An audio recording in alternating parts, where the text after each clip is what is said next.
오늘 특별히 마태복음 7장 7절에서 12절은 유명한 말씀입니다. 그리고 제가 가장 좋아하는 말씀입니다. 왜냐하면 7장 12절이거든요. 7절에서 12절까지거든요. 예, 이 걸리는 게 딱 너무 마음에 들어요. 7장 7절에서 12절, 7, 12. 제가 좋아하는 말씀 가운데 하나인데 본문을 통해서 은혜를 나누길 원합니다. 여러분, 우리가 예수를 믿는다고 하는 것은 성도가 됐다고 하는 것, 그리스도인이 됐다고 하는 것은 너무너무 큰 축복입니다. 축복의 인생을 사는 것입니다. 왜냐하면 성도가 된다고 하는 것은 우리의 신분이 하나님의 자녀가 됐다고 하는 것이고, 그 매금이 그 은혜를 채우면서 살아가는 존재가 됐다고 하는 것입니다. 여러분, 복음성가 중에 2022년에 나온 복음성가 중에 나는 주를 섬김에 후회가 없습니다라고 하는 제목의 복음성가가 있어요. 찬양이 있어요. 나는 주를 섬기는 것에 후회가 없습니다. 거기 가사 처음에 시작할 때 이렇게 시작합니다. 내 평생에 가장 복된 일은 내가 예수님을 만난 것입니다. 아멘. 나의 평생에 가장 잘한 일은 내가 예수님을 섬기는 것입니다. 라고 시작하는 찬양이에요. 우리가 이 찬양을 이제 금요일 날 좀 배워보려고 합니다. 같이 찬양하려고 합니다. 여러분, 그렇습니다. 믿음의 사람들은 이런 공통된 고백을 해야 합니다. 내 인생에서 가장 복된 것은 예수님을 만나 구원받은 것이고, 내 인생에서 가장 잘한 것은 내가 예수님을 섬기며 예배자로 서 있다고 하는 것입니다. 왜 그럴까? 왜 그게 복된 것입니까? 하나님과 함께하는 믿음의 길을 걷고 있다고 하는 증거이기 때문입니다. 그 말은 다른 말로 말하면 하나님과의 믿음의 관계가 잘 통한다라고 하는 의미입니다. 여러분, 영 통하면 형 통합니다. 영이 통하는 믿음의 길은 형 통하는 축복의 길이라고 하는 말입니다. 여러분, 재미있는 것은 이 하나님과 소통하는 그리스도인, 기독교. 그런데요, 여러분, 다른 종교를 한번 보십시오. 그 믿음의 대상과 소통하는 그런 종교가 있습니까? 물론 뭐 이슬람교 정도는 그러겠죠. 유일신 알라니까. 나머지 종교들은 소통하는 게 아닙니다.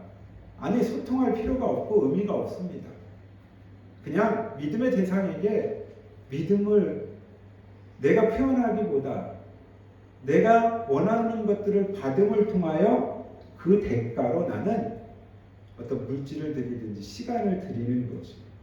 그래서 타 종교는 소통, 하나님과 어떤 신과의 소통의 의미가 없다고 하는 것입니다.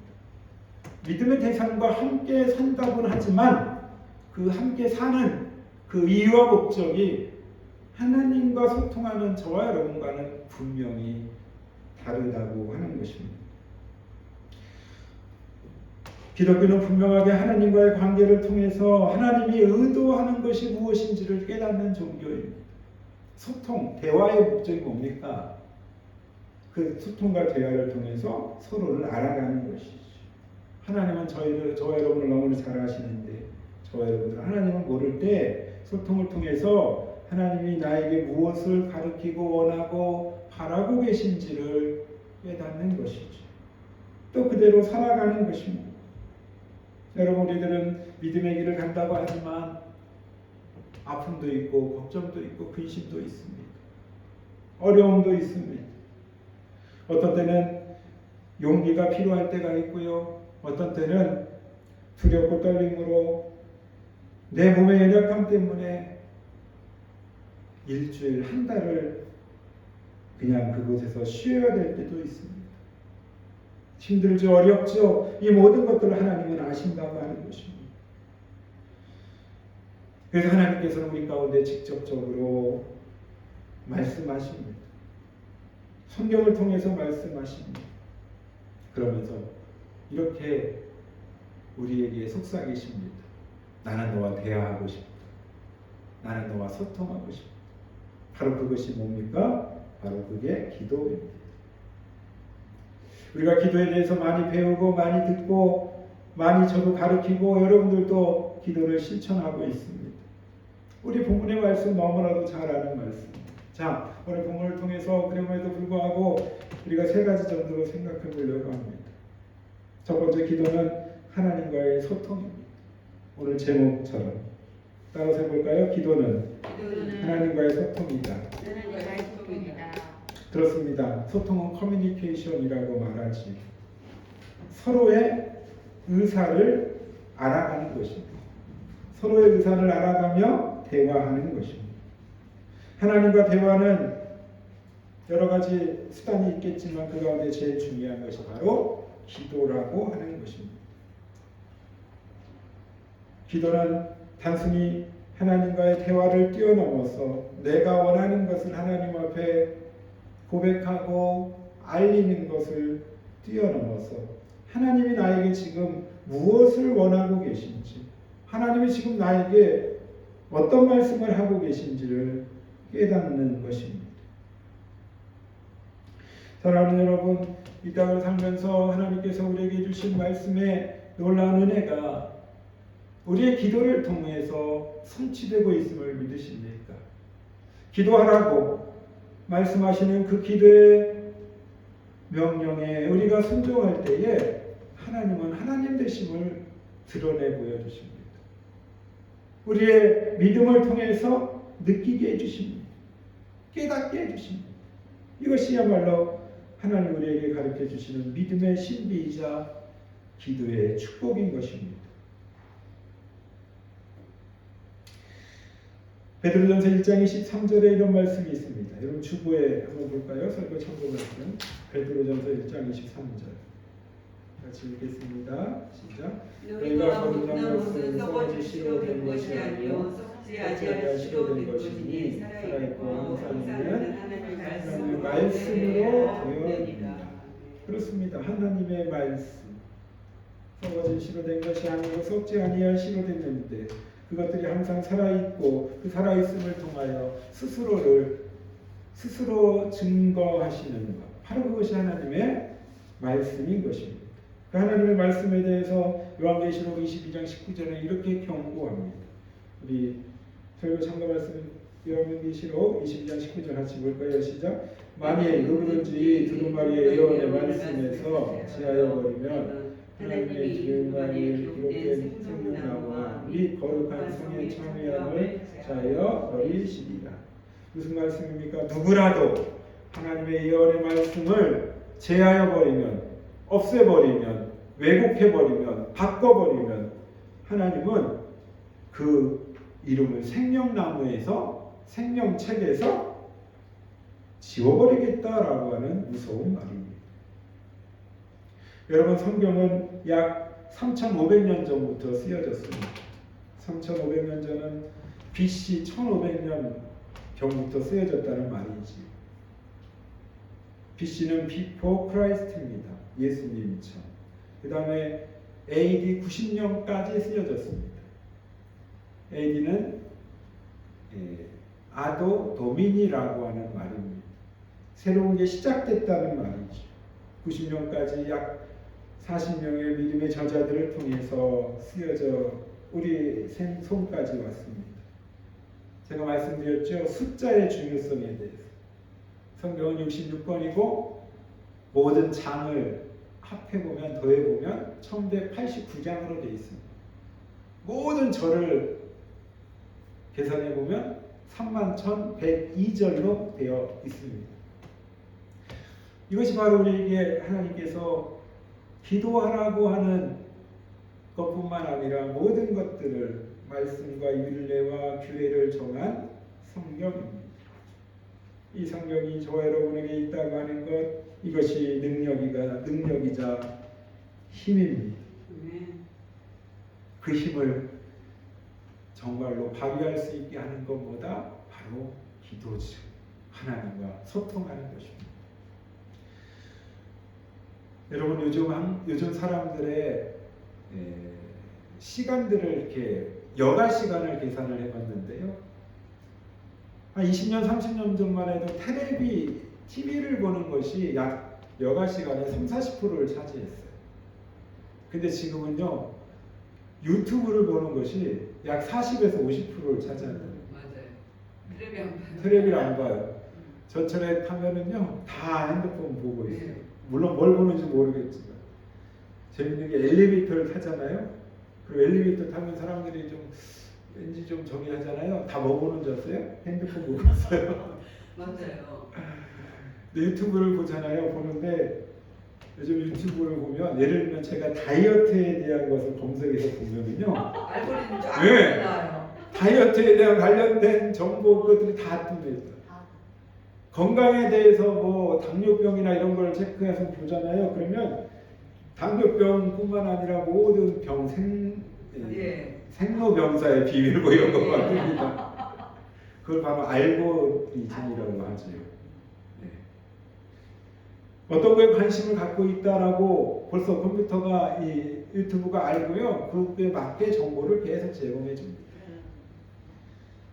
제가 한때 그런 제가 얘기를 했잖아요. 승무원을 한번 시켜서 뭐 이렇게 되면 좋겠다. 그걸 한번 치니까 맨 비행기에 대한 알고리즘 뭐 스튜디오스가 어떻고 뭐 비행기가 어떻고 어떤 공항이 어떻고 심지어 나리타 공항이 어떻게 지어졌는 것까지도 다 뜨더라고요. 그 알고리즘이라고 하죠.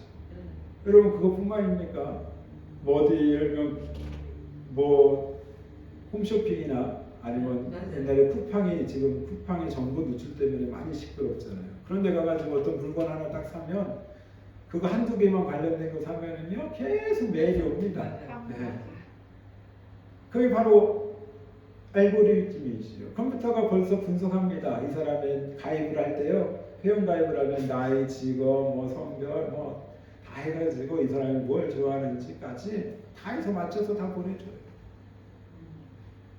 사랑하는 여러분, 영적 알고리즘이 있음을 아십니까? 아니 관심이 있으십니까? 하나님의 말씀에 우리가 기도에 대해서 관심을 갖고 기도하잖아요. 그럼 하나님이 영적 알고리즘을 통해서 성령님을 통해서 우리가 기도하게 하십니다. 아멘. 이것이 하나님의 영적인 놀라운 세계예요. 그 알고리즘의 영적인 세계에 문을 열고 들어가면 찾으라 구하라 두드리라라고 하는 이 말씀이 그냥 허투려서 그냥 흘러버리는 그냥 말씀이 아니라 내 마음에 새겨지고 나를 통해서 거룩한 믿음의 길을 갈 수 있는 힘과 에너지가 된다고 하는 것입니다. 이것이 가능한 이유는 뭡니까? 하나님과 소통할 때입니다. 그 소통의 도구는 뭡니까? 기도입니다. 저 여러분이 더욱더 기도함으로 하나님과 소통하여 영적, 육적인 축복을 누릴 수 있기를 간절히 바랍니다. 아멘. 두 번째는요, 천국 백성으로서의 인생, 그 인생을 살기 위해서 기도는 필요합니다. 오늘 본문 우리 7절 말씀 같이 볼까요? 마태복음 7장 7절 시작. 구하라 구하면 너희에게 주실 것이요 찾으라 그리하면 찾아낼 것이요 문을 두드리라 하면 너희에게 열릴 것이요. 아멘. 찾고 구하고 두드리는 것, 구하고 찾고 두드리는 것, 이것은 권유형이 아닙니다. 명령형입니다. 해도 되고 안 해도 되는 것이 아닙니다. 해야만 하는 것입니다. 구하는 것은 하나님 앞에 절실하게 우리의 마음을 기도하는 것입니다. 찾는 것은 더 나아가서 우리의 신앙을 가지고 끊임없이 기도하는 것이고, 두드리는 것은 응답이 없다고 포기하는 것이 아니라 인내하며 계속 기도하는 것입니다. 바로 이것이 구하고 찾고 두드리는 것입니다. 한번 구했을 때 응답받으면 얼마나 좋겠습니까? 그런데 그러지 않을 때가 더 많기 때문에 두 번 기도해서 응답받으면 아멘이고 감사하지요. 그런데 하나님은 아니라고 더 기다리라고 할 때가 많기 때문에 세 번째까지 두드리는 것까지 함께 기도해야 합니다. 마태복음 5장부터 우리가 읽은 본문 7장까지는 산상수훈의 말씀, 산에 올라가서 많은 이들에게 예수님께서 말씀을 가르치신 말씀이죠. 그 말씀의 핵심 흘러가는 주제는 뭡니까? 8부부터 시작되는 마태복음 5장 1절에서 우리가 계속해서 7장까지 보고 있는데 이 흐름의 중요한 것은 무엇입니까? 바로 천국 백성에 맞는 믿음의 삶을 살라고 하는 것입니다. 후사와시라고 하는 단어가 있지. 어울린다라고 하는 말입니다. 천국 백성으로 텐코쿠노 타메토시테노 후사와시 진세, 후사와시 크리스찬니 나르고 맞습니다. 이것이 바로 계속 산상수훈을 통해서 예수님이 가르쳐주고 계신 말입니다. 말씀입니다. 왜요?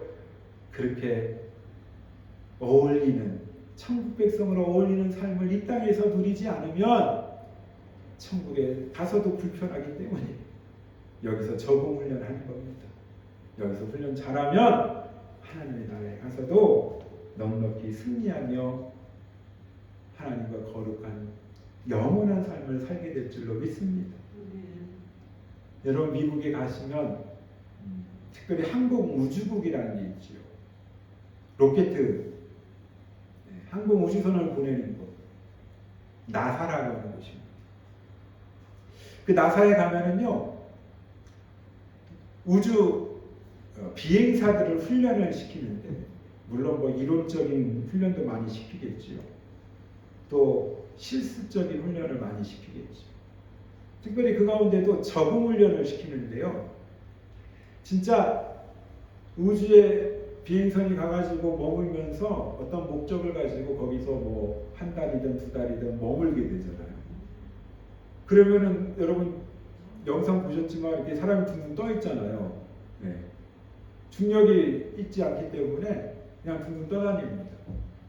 근데 그 훈련 가운데 45일 동안 이 비행사가 우주에 가가지고 사는 그 똑같은 환경 가운데 45일을 훈련한대요.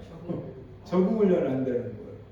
먹는 것도 그리고 뭐 볼일 보는 것도 그래서 훈련하는 거죠. 그런 훈련도 중요하지만 더 중요한 것은 그 좁은 공간에 서너 명이 같이 45일 동안 살아야 된대요. 그 훈련이 제일 힘들대요. 그런데 그 훈련을 거쳐야지 우주 비행사로 온전히 자기의 꿈을 이룰 수 있다는 거예요. 그들이 그곳을 훈련의 장으로, 적응의 장으로 여기고 버틸 수 있는 한 가지 이유가 있다는 거죠. 바로 그게 그 사람들의 비전이기 때문에 거기서 훈련받으며 내가 앞으로 우주에 비행에 가서 살아남기 위해서는 이 과정은 반드시 겪어야 되는, 지나가야 되는 훈련이기에 견딘다고 하는 것입니다. 사랑하는 여러분, 믿음의 과정 가운데 하나님께서는 우리 가운데 기도하라고 말씀하십니다. 견디라고 말씀하십니다. 그 견딤을 통해서 하나님의 뜻이, 하나님의 나라가 너의 삶을 통하여 이루어진다고 하는 것입니다. 우리가 잘 아는 마태복음 25장에 보면 달란트 비유가 있어요. 달란트 비유. 주인이 먼 해외로 출국을 합니다. 그때 종들을 불러서 달란트를 맡기죠. 한 종에게는 5달란트를 맡기고, 한 종에게는 2달란트를 맡기고, 한 종에게는 1달란트를 맡기고. 그러면서 주인이 이렇게 얘기합니다. 내가 다녀와서 너희들의 달란트를 계수하리라, 계산하리라. 주인이 돌아옵니다. 종들이 주인을 기다렸습니다. 3명의 종들이 주인을 기다렸지만 똑같은 기다림이 아니었을 겁니다. 확신과 기대감을 가지고 칭찬받을 것을 기대하며 기다린 종들이 있었고, 혹시라도 나는 주인이 책망할 수 있지 않을까? 걱정 반, 두려움 반, 기대 반으로, 아니면 그래 뭐 한 달란트 그대로 갖고 왔으니까 내가 이해할게라고 하는 그런 기대반으로 또 기다렸던 종이 있었습니다. 자, 5달란트 받은 종은 5달란트를 남겼습니다. 2달란트 받은 종은 열심히 일해서 또 2달란트를 남겼습니다. 예수님께서, 그 주인께서 이렇게 칭찬합니다. 우리 마태복음 25장 21절 주부에 있습니다. 같이 볼까요? 시작. 그 주인이 이르되 잘하였도다 착하고 충성된 종아 내가 작은 일에 충성하였음에 내가 많은 것을 내게 맡기리니 내 주인의 즐거움에 참여할지어다 하고 여러분 5달란트를 남긴 2배로 남긴 그 사람에게 이렇게 칭찬합니다. 그 다음에 23절 25장 23절에도 똑같은 말씀이에요. 한자도 안 틀린 말씀이 기록되어 있어요. 그 말씀은 바로 2달란트를 남긴 2달란트를 받아서 2달란트를 남긴 종에게 칭찬했습니다. 그런데 문제가 있습니다. 1달란트를 땅에 묻어두었던 그 종에게 이렇게 예수님은 책망하셨어요. 주인은 책망했어요. 마태복음 25장 26절 같이 볼까요? 시작. 그 주인이 대답하여 이르되 악하고 게으른 종아 나는 심지한 데서 거두고 해치지 않은 데서 모으는 줄로 내가 말하느냐. 29절 시작. 무릇 있는 자는 받아 풍족하게 되고 없는 자는 그 있는 것까지 빼앗기리라. 아멘. 여러분 이 예화를 들으며 한 가지 우리가 착각하는 게 있습니다. 착각할 수 있습니다. 뭐냐? 5달란트를 받은 자가 5달란트를 남겨서 2배로 남겨서 2달란트는 4달란트가 되어서 2배로 남겨서 그 주인이 칭찬한 거라고 생각할 수 있어요. 그런데 아니에요. 그것은 틀린 거예요. 1달란트 남은 자는 땅에 묻어뒀던 것을 가져와서 1달란트 있습니다 라고 해서 책망받았어요. 아 맞아요. 2배로 남기지 않아서 책망받은 거 아닙니까? 아니에요. 이 주인의 본래의 칭찬과 책망의 중요한 기준이 있어요. 바로 그 기준이 하나님의 기준이라는 거예요. 뭐냐? 묻어둔 그 1달란트 받은 그 종은 악하고 게으른 종이라고까지 말해요. 내가 그것을 가지고 더 많은 이들에게 나눠줄 수도 있었는데 너에게 맡겼는데 너는 왜 그것을 귀하게 사용하지 않았느냐라고 하는 거예요. 한 달란트가 만약에 없어졌을지라도 그것을 정말 선한 목적으로 이유를 가지고 사용했다면 칭찬받았을 거라는 거죠. 여러분 고대 시대의 1달란트가 얼마나 큰 금액인지 아십니까? 이것은 무게를 재는 단위입니다. 달란트. 근데 한 달란트가요 약 34.3kg이래요. 34.3kg. 웬만한 아이의 몸무게입니다. 여러분 신약 시대에 들어와서는요 이 달란트는요 6천 데나리온의 가치가 있어요. 6천 데나리온은 6천 드라크마라고도 말할 수 있어요. 데나리온과 드라크마는 같은 거의 의미입니다. 단위입니다. 근데 6천 데나리온은 어느 정도냐? 한 사람의 임금이 1데나리온이었어요. 1드라크마였어요. 그러니까 다른 말로 1달란트는요. 6천일을 일해야지 벌 수 있는 한 노동자가 그만큼 큰 돈이었어요.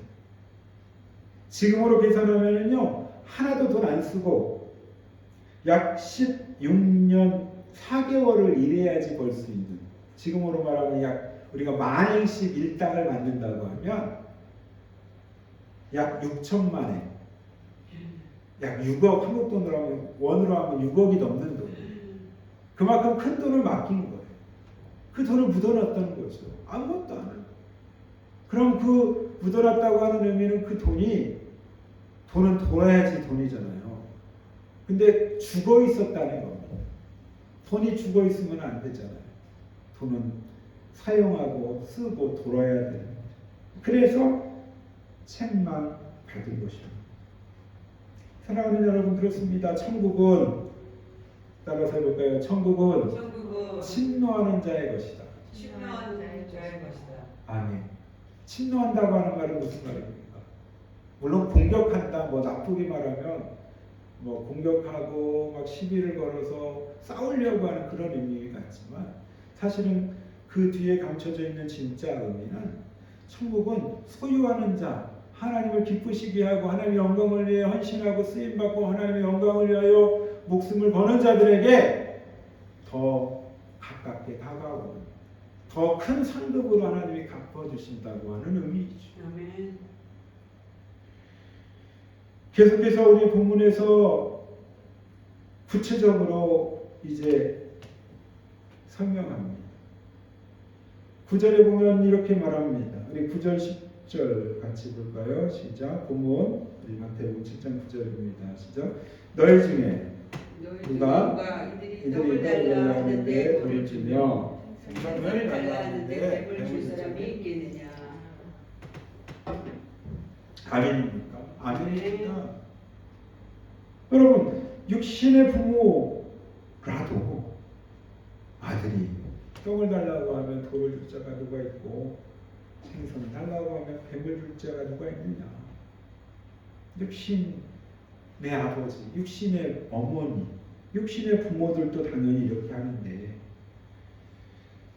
11절 같이 보겠습니다. 본문 시작. 너희가 할지라도 좋은 것으로 자신에게 줄 줄 알거든 하물며 하늘에 계신 너희 아버지께서 구하는 자들에게 좋은 것으로 주시지 않겠느냐. 아멘. 악한 자도 자녀들에게 좋은 것을 주는 것이 당연한 것 아니냐. 근데 어떻게 하늘에 계신 하나님께서 나쁜 것으로 악한 것으로 줄 수 있겠냐. 당연히 떡을 달라고 하면 더 귀하고 더 복된 더 맛있는 떡을 줄 것이고 생선을 달라고 하면 더 크고 더 좋은 생선을 골라서 주지 않겠느냐. 이것이 바로 하나님의 백성으로 사는 믿음의 백성의 삶의 목적이자 이유이자 방향이 되어야 된다고 하는 것입니다. 그 하나님을 우리는 믿고 있습니다. 하나님이 우리 가운데 함께 하시기 때문에. 여러분, 부모가 아이를 깐난아기를 키우고 아이들이 성장을 합니다. 2살, 3살 아무거나 잡으면 잡으려고 하고 아무거나 입으로 넣으려고 하고 합니다. 그때 아이들에게 손이 닿지 않아야 되는 것이 무엇입니까? 날카로운 것입니다. 그리고 찔리는 것입니다. 또 아무거나 바닥에 굴러다니게 하면 안 됩니다. 다 입으로 들어가기 때문에 소독도 잘해야 합니다. 그래서 아이들에게 어떤 엄마들은 가짜 젖꼭지를 만들어서 주잖아요. 열심히 빨라고. 아이는 그냥 습관적으로 빨다가 잠도 자고 하지만 거기는 나오는 건 아무것도 없습니다. 그냥 혼자 뭔가 나오겠구나 아무거나 그러다가 이러갖고 자는 것이에요. 그리고 만족하는 거예요. 여러분 똑같습니다. 하나님도 어떤 때는 우리 가운데 필요한 것들 바로 지금 우리 가운데 손에 잡히지는 않지만 그것이 우리에게 해가 되지 않을 때입니다. 해가 되면 그건 피해야 되겠죠.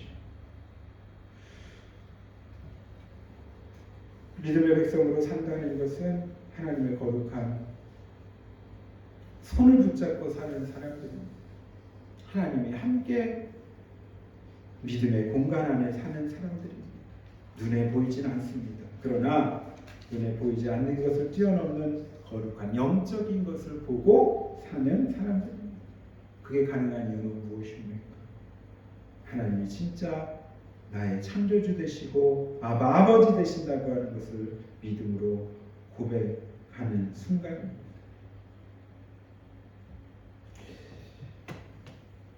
어떤 집사님 이야기를 김학중 목사님이 그런 설교를 하셨어요. 집사님 간증을 들었답니다.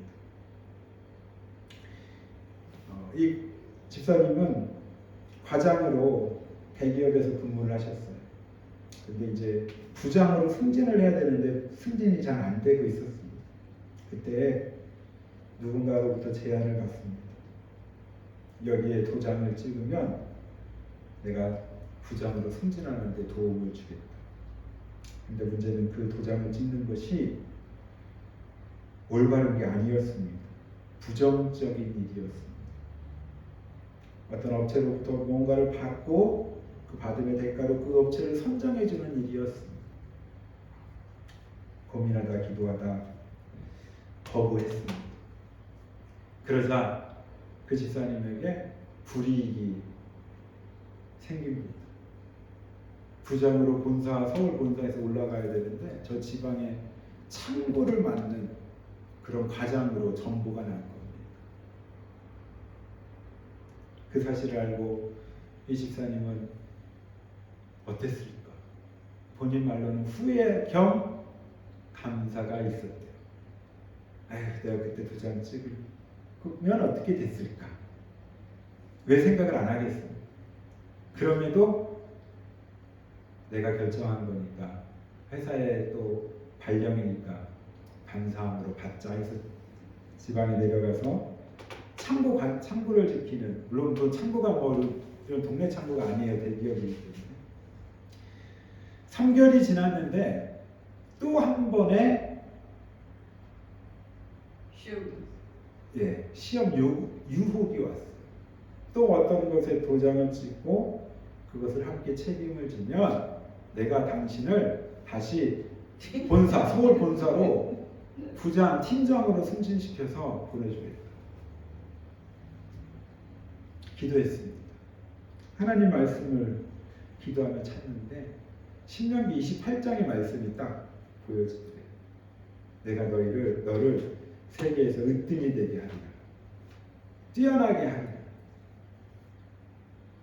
그 말을 딱 듣고 하나님이 나를 높여주시려고 하는 거야. 나를 본사로 다시 불러주시는 거야. 그런데 하루를 자고 나서요. 그 말씀을 이렇게 생각하는데 왠지 그 말씀을 찾아보고 싶더래요. 더 깊이. 앞뒤의 말씀. 바로 그게 신명기 28장 1절에서 6절에 있는 말씀인데요. 그 조건이 있었다는 거예요. 내가 너를 여호와 가운데 모든 민족에 뛰어나게 하실 것이고 머리가 되게 할 것이다. 그런데 말이야, 그 전제가 뭔지 아세요? 내 하나님 말씀을 삼가 듣고 오늘 내가 명령한 모든 것을 믿고 지키면, 행하면 이라는 전제가 있었던 거예요. 그래서 이 집사님이 또 고민하고 기도하기 시작해요. 그래서 결정을 싫습니다. 거부했어요. 앞이 막막해서 보이지 않을 상황이었습니다. 언제까지 지방에 있고 또 가족과 떨어져 있어야 되는가? 불안하지. 이러다 잘리는 거 아니에요. 그런데 또 놀랍게 3개월 정도가 지났는데요. 본사로 경찰, 검찰이 압수수색이 들어왔대. 조사가 들어왔대. 알고 보니까 그 자기가 도장 찍으려고 했던 그 사람들이 회사에 배임을 하고, 배임은 손해를 끼쳤다는 거죠. 자기 와이로 뇌물을 받고 이런 것 때문에 줄줄이 다 검찰에 끌려가고 재판을 받게 돼요. 더 놀라운 거는요. 중간에 이제 관리자들이 몇 명이 빠져나갔잖아요. 그러니까 이 상황을 오너가, 그 회사 회장이 그거를 듣고 그 사람이 도장을 안 찍고 정직하게 했다고 합니다. 그래서 이 사람을 진짜 본사 팀장으로 승진시켜서 일하게 했다는 거예요. 그래서 그걸 간증을 하시더라고요. 아이, 목사님 그건 하나 예지요. 그냥 도장 찍어서 편 잘 먹고 잘 사는 건 맞습니다. 뭐 그러면은 뭐 저는 할 말이 없을지 모르겠지만 그래도 하겠습니다. 그건 잘 사는 게 아니죠. 그건 형통한 게 아니죠. 그건 복을 받는 게 아니죠. 늦지만 그게 바른 길이면 돌아갈 수 있는 길. 그 힘은 어디서 나오느냐? 아바 아버지가 계시기 때문이라는 거죠. 아바 아버지께서 함께 하시기 때문이라는 거죠. 조금이라도 그물을 갈 수 있는 담대함, 그 담대함은 하나님과의 소통을 통해서, 기도를 통해서 이루어지는 것임을 믿으시길 간절히 바랍니다. 마지막 로마서 8장 15절 보면 이런 말씀이 있습니다. 로마서 8장 15절 우리 주보에 있습니다. 보겠습니다. 시작. 육신을 따르는 자는 육신의 일을, 영을 따르는 자는 영의 일을 생각하나니 육신에 있는 자들은 하나님을 기쁘시게 할 수 없느니라. 아멘. 이것이 답입니다. 이게 기도의 능력이고 소통하는 자의 축복입니다. 그렇다면 마지막으로 황금률의 말씀이 우리 본문의 12절의 말씀이에요. 이걸 우리는 황금률이라는 표현을 씁니다. 우리 같이 한번 본문의 마지막 마태복음 7장 12절 같이 볼까요? 시작. 그러므로 무엇이든지 남에게 대접을 받고자 하는 대로 너희도 남을 대접하라. 이것이 율법이요 선지자니라. 아멘. 율법이요 선지자다. 여러분 이 말을 한 문장으로 한다면 세상에 공짜가 없다입니다. 대접받고 싶냐? 남을 대접하라. 맞아요. 세상의 모든 진리입니다. 세상에는 공짜가 없습니다. 여러분, 근데 하나님이 거저주시는 게 있어요. 바로 그것이 우리 가운데 허락하신 예수 그리스도십니다. 예수 그리스도의 거룩한 생명, 그 생명으로 구원받은 것. 바로 그것은요, 뭔가를 우리에게 하나님이 대가가 있어서 대가를 우리에게 원하지 않으세요. 굳이 원한다면 하나님입니다. 예수님을 믿음으로 영접하는 것. 그리고 회개하는 것. 그래서 우리는 거저받았기에 거저주라고 말하지. 거저받았기에 우리는 그것을 은혜라고 합니다. 받을 수 없고 드릴 수 없는 자격의 한 사람이 그 자격을 얻고 그걸 누리는 것. 바로 그것이 은혜이지. 그 은혜를 은혜되게 하는 것 바로 기도입니다. 사랑하는 여러분, 오늘 본문의 말씀으로 잘 아는 말씀입니다. 별명은 황금률을 말합니다. 하나님께서 우리와 함께 하시는 이유, 그것은 저 여러분을 사랑하시고 저 여러분을 더욱더 풍성한 영적인 세계로 인도하길 원하십니다. 그리하여 소통하길 원하십니다. 소통을 통하여 하나님 영광 받으시고 우리 가운데는 축복이 임하길 원하십니다. 그 하나님과의 축복, 한 주간 여러분의 기도의 삶을 통하여 아름답게 이루어지고 또 그 이루어짐을 통하여 여러분의 삶의 귀한 간증이 함께 하시고 주님의 이름으로 축원합니다. 기도하겠습니다.